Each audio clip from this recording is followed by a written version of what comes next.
Hi, everyone. My name is Tara Gandy. I am counselor and owner of Building Bridges Together Counseling and Consulting Services in Greensburg, Pennsylvania, right outside the Pittsburgh area. I was asked to share with you from a mental health standpoint, if you're going through a season in life, how do I get through this season? So, one of the things that I would highly suggest is to remind yourself it's just that, it's just a season, it's temporary. So this too shall pass. And as cliche as that sounds, it's very true.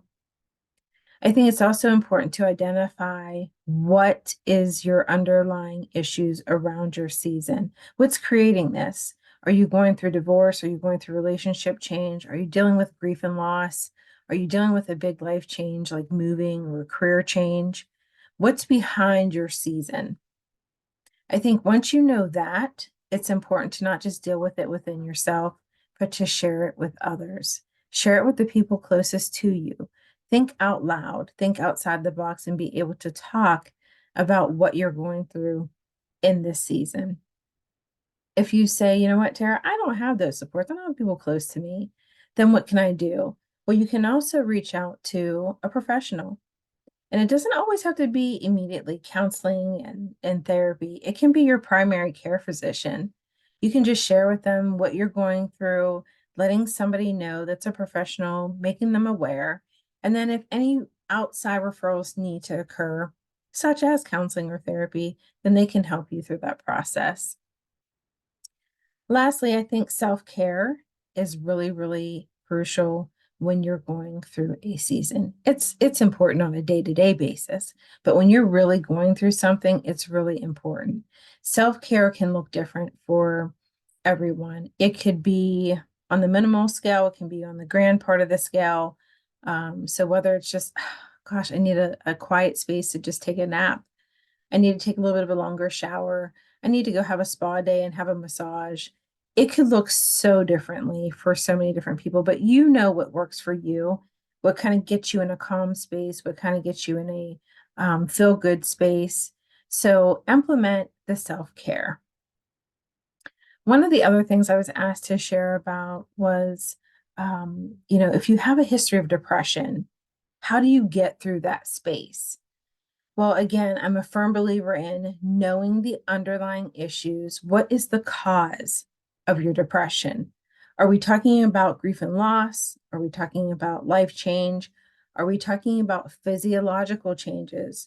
Are we talking about I'm in perimenopause and I know that there's a chemical hormonal change going on that can impact my mood and impact depression? And even though we're talking about a history of depression, even when it's a medical thing, it can be long term. So I would again advise holistic care.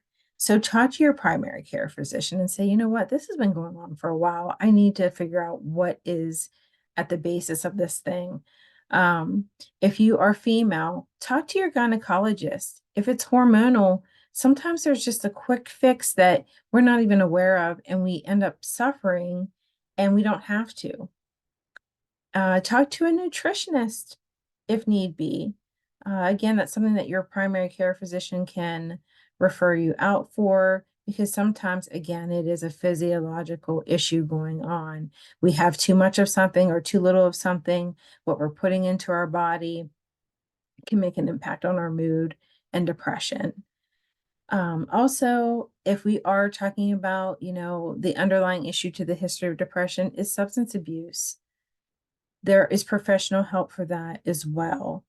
So you can reach out to, if you have insurance, if you're looking for professional help for drug and alcohol, or if you're looking for professional help for mental health, if you have insurance, on the back of your card is a number that you can call that you'll be able to get a connection with a provider in your network and in your area. If you do not have insurance, you can go on to a resource like psychologytoday.com and put in information that will filter and let you know maybe there's a therapist or a counselor or a provider in your area that takes has a sliding scale that makes the fees lower and makes it more doable and affordable for care and for prevention. And again, I can't emphasize the self-care enough as you're going through a depressive state, whether it is long-term or short-term. Making sure that you're implementing taking care of you and prioritizing you.